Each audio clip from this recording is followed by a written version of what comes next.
welcome to another episode of Bands Across the Tundra. This week we have a very special treat. We will be reviewing my dear pal, Jaden's band. That's awkward when you say it like that, but okay. Okay. But you work with him, so I get it. The Apes in June is the name of the band we will be reviewing. They are local here to the Fort Worth, Arlington, DFW area. They just came out with a new EP called The Bend, and we are ready to dive into it. Yeah, it was actually a lot different than what I was expecting it to be, because the stuff I had heard before was a lot more kind of like mixed, different kind of sounds of like metal mixed in with like rock at the same time. So I was like, I thought this was, continuing the theme of music evolving. I felt like this was, a cool evolution for the band. I heard a lot of different stuff.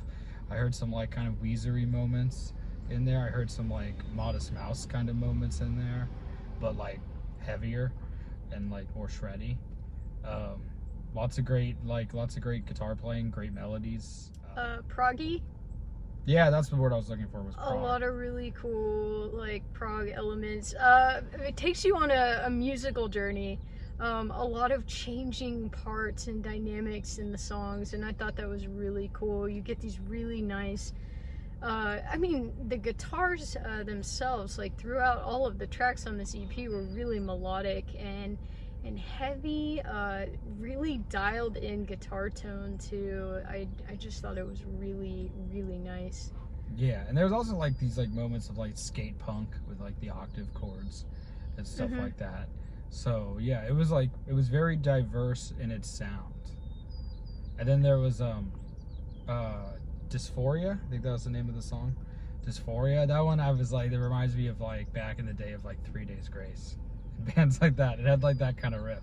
The riff, yeah, the opening riff, yes, yeah. But the song totally different. That's not a negative thing. No, 3 Days Grace works. I hate everything about you. Yeah. I love still jam that track on a Their regular bills basis. with that song, yeah, dude. for sure.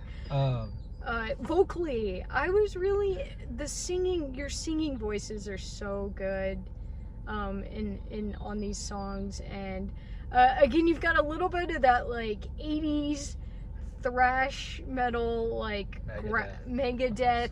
Sometimes for me, Metallica, that Hetfield growl is what I'll call it, or that Hetfield bite.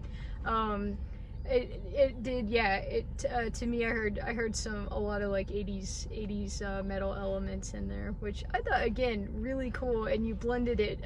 They blended it so well with different. Just not, again. It wasn't metal through and through. There were a lot of different very styles. accessible. Yeah, for sure. I'd probably say this is the most accessible version of the band. So far. I used the word palatable in the last. In our last episode of the podcast that we shot, but the music on this EP was very palatable as well. I mean, and that's that's kind of Tom DeLonge from Blink-182's thing. It's accessibility is a skill set all of its own. So to be able to involve your sound for other people to other kinds of music listeners to get into it is always a super good thing.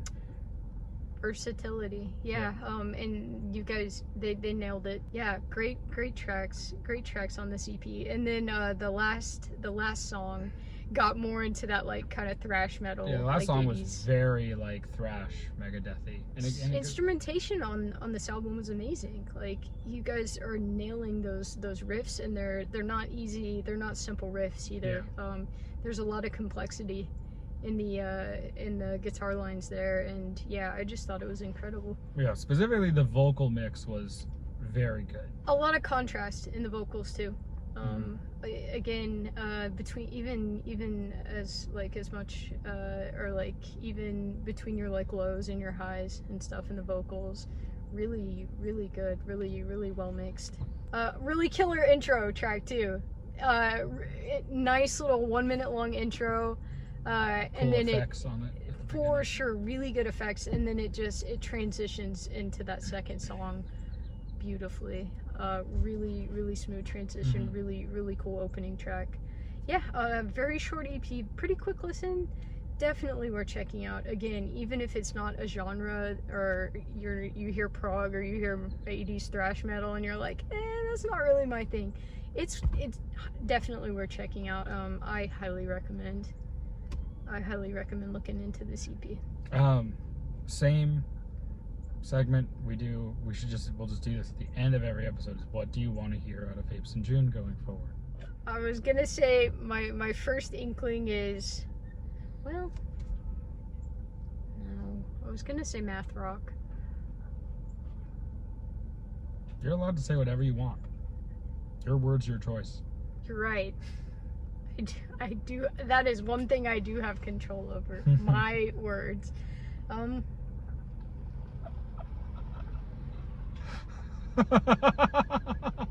was really good. I'm proud of you for that. I'm super proud of you for that, actually. Comedically, I'm very proud of you. I'm putting this clip of how proud of you I am at the end of the episode. That's it. See ya. That was great. That was quality comedy. Math rock's an acceptable answer.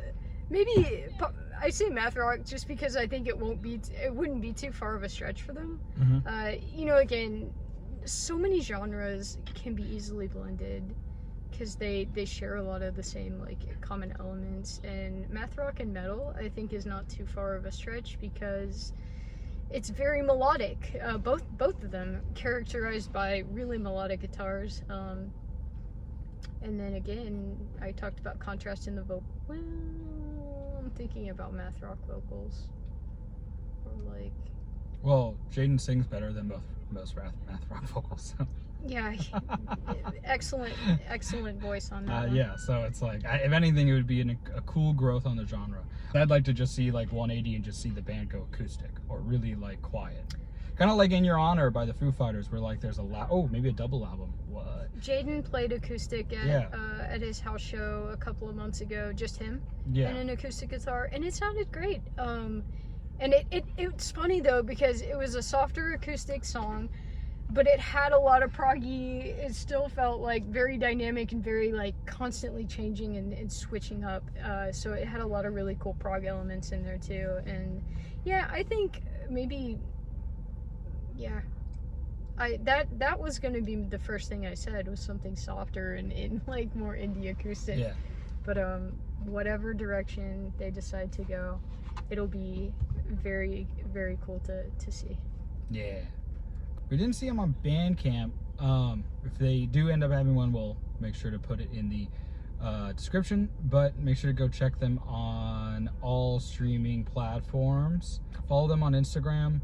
And, you can always get any links we don't have. You can always probably find them there. Yeah. Anything else? That's about it. Go follow at Mr. Igloo Band on Instagram, TikTok, YouTube. We're on Bandcamp. Got merch on Bandcamp. Working on shooting. We're really going to start getting back to shows, like we said in the previous episode, next year. So we're focusing on recording. We got Christmas coming out around Christmas time, song Christmas, our Christmas song. And stay tuned for more Igloo updates and more bands. And support local music. Stay frosty.